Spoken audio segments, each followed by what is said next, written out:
Assalamu alaikum жамаат. Мен өзү эчки багып жүрчүм да. 2 жылдан бери эчки багам. Анан арашан деп бир жыл мурда кочкор алып, 2 жыл мурда кочкор алып баштагам. Былтыр 4 кой алгам. 4 кой алып жакшы эле пайда көргөм да 4 койдон. Козулардын жакшы бага саткам, эркектердин 2 эркек, 2 кочкор, 2 матка алгам ургачы козулардан. Козуларды дагы чоңойгондо жакшы сатып пайдасын көргөнбүз да. Анан ушинтип акырынан арашан багып баштадык. Ошол азырынча 4 матка коюбуз калган. Ошо 3-4 бар болчу, сатып жибердик аны козулардан. Дагы алып буюрса койлордон көбөйтөлү деген ниеттерибиз бар. Азыр бул короону көргөзүп койсоң, короодо бир кочкор бар. Бул кочкор атактуу танкердин небереси болуп калат, ушунда тундранын баласы да, тундранын прямой баласы. 80 линиясы да, блондиннен танкер болуп, ошо тундранын прямой баласы болот. Анан 2 тиш бул коюбуз бар, бул 2 тиш. Булар козулар. Булар 11 ай, 12 ай болгон козулар.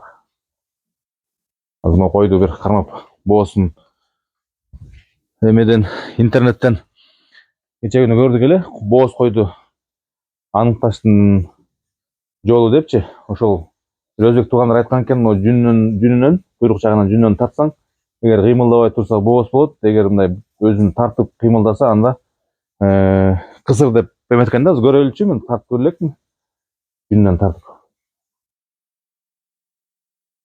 Бооз өзүн тартпай эле, бирок желини эле жок, бирок кысыр мага сатканда бооз деп саткан муну. Качкан, жакшы кочкордон качкан деп алгам, бир тааныш арашан оттордон алгам. Бирок бул кысыр экен да, уже мага азыртан уже ичи жакшы эле билинип туулуп калыш керек эле.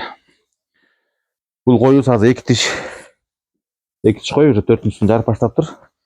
Ошо 1 жаш 6 ай, 7 ай болуп калган кой экен да. Булар козулар, бул аты, бул кочкордун атын Хантер деп койгонбуз. Бул кочкорубуз ошол тундранын прямой баласы. Бунун аты болсо Хантер деген козу. Бул койдун аты Вагина деген, бул Алена деген казавод, Арашановоддон алганбыз. Алена эже токто жашайт. Ушул 2 козу. Бул болсо Родинка деген коюбуз, жоон кой. Бул да козу, булар 2 тиш жара элек. Тиштери козу тиш боюнча да, мына. Тиштери козу тиш. Жоон козу бул. Бул дагы тиш жара элек. Буну болсо мен ошол Алена деген Арашановоддон, казаводдон бир кочкор алдым эле этке деп. Анан могул жерде Канат деген байке бар. Ошол Канат байке алда Арашан кармайт. Анан ал менин кочкорума кызыгып, кочкорумду сатып атканда кызыгып, ошол кочкорумду ага бергем. Анын ушул козусун алмаштырып алгам да. Бул козу баягы 2 эгиздин түгөйү да бул. Бунун эркеги чоңураак төрөлүп, туулуп, бир туулганда чоң туулган дейт. Анан сүтү көбүнчө ошол кочкору мен алганда 11 айлык кезинде бою 95-тин тегереги болчу да. 93-95-тин тегереги болчу. Аны союп салышкам. Сойгондо живой вес 75, таза эттин салмагы 75 килограмм эт берген да ушул кочкор. Бул ошонун түгөйү, бул кичинекейинде жакшы эмбей, бир аз сүттөн неме кылып калып чоңоюп калган окшойт кичине. Анан семирип кеткенге куйругу агып калганбы, энесинде эле куйругу эме эле, өйдө эле. Бул ушундо Йобанын эмеси болуп калат да. Линия Йоба. Ошол койлорду көбөйтүп атабыз. Кочкор карабайсың, түзөйүн деп калган. Бул кичинекей кезинде каччы эле булчу. Азыр уже качкысы келбей, буту менен тепкиленип атпайбы? Тийишипчи. Мен койлорум эмне кармап атасың деп кызганып атышат бул. Кочкорик, сүзбө? Сүзүп, бул уже буну сүзгөнгө эч ким үйрөткөн дагы эмес да. Бул колго кармалган эмес. Мындай колго көнгөн эмес, колго сүт берилип эле алган эмес. Бул качып эле жүрчү. Бирок Азыр короого кирсем, сүзгүсү келип мына. Bunu атканчы да чоң койгондо бул тиш бүз элек козу да. Бул где-то 9 ай, 10 ай болуп калган козу. Чоң койгондо сүзө турган кочкор болот окшойт булчу. Жене. Сүзө. Болду ушул жалпы. Анан азыр коромдо көргөзөм. Эчкилерим да. Мен эчки баккам, эчки башында эчки багып, азыр эми таза кандуу нубийский эчкилерди кармап атабыз да. Нубийский эчки сүтү да жакшы болот. Сүтү майлуу болот, дамы жок, жагындай. Сүттө эчкинин сүтүндө билесиз го, бир өзгөчө бир дам болуп калат да, андай дамы жок. Сүтүнүн качествосу аябай жакшы. Анан өздөрү дагы эчкилер да сулуу болот, сатылса баасы жакшы болот. Мисалы үчүн улак кезинде эле эркектерин 20 миң 25 сатабыз, ургачыларын 35, 40, 45 ушундай сатабыз да. Ал эчкилерди бир сыйра көргөзөм азыр. Бул жерде эчкилерибиз турат. Улактар, булар процентный улактар. Процентный улактардын кулактары ушундай болот да, шалпыйган болот. Бунун энеси альпийский, бул 50ге 50 да. Бунун энеси альпийский. Занин менен аралаш.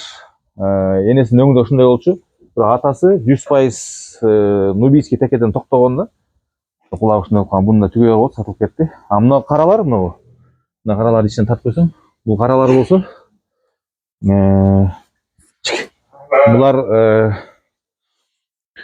бул каралар болсо таза кандуу. Бул Бактыбек деген казавод ушул казаводдун Россиядан алып келген эчкилер жакшы, кандары жакшы. Менен тарсаң, бул эчкибиз бир тууп берген. Бул ошол экөө азыр менде 100% нубийскилерден. Бунун бул бирди тууган баласы мына да. Баласын көрөз койсоң мына. Булар болсо бул азыр биринчисине бооз, бул экинчисине бооз. Калгандары ичинде окшойт. Биздин сарай ушундай, биякта летний күндүзү бияктан чыгып чөп жешет.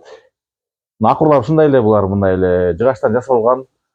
Баягы үйдө болгон материалдан жасап койгонбуз да. Акурлардычы. Анан мындайдан келет дагы булар. Бул жерде шамал болбош үчүн бул тозулуп турат.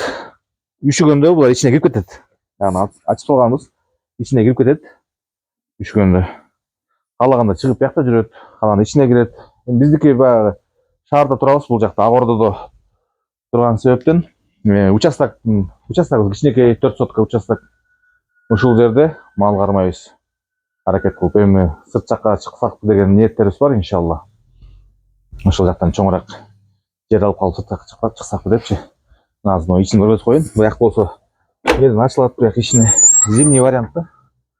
Бул болсо мынакей. Мондайлар кирип, биягын пол кылып койгонбуз. Бул жерде мындай ичинен чөп салынат. Наракта азыр кичинекей улактар бар, ошо арка жакта улактар турат, аякта. Жаңы туулган ушундай улактар турат.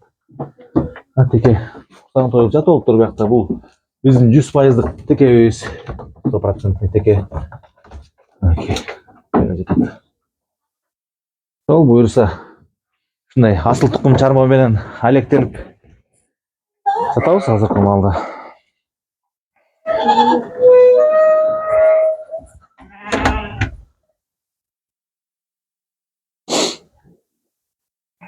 Буюрса иншалла видео жаккан болсо колдоп тургула.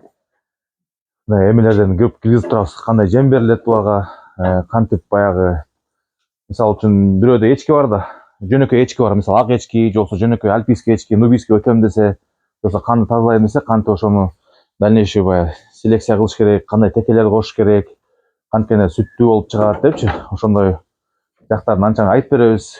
Кандай жем берилет, ошолорду да айтып беребиз. Эгер видео жаккан болсо комментарий жазгыла. Эгер кызык болсо айтып беребиз дальнейший иншалла. Ассаламу алейкум баарыңыздарга.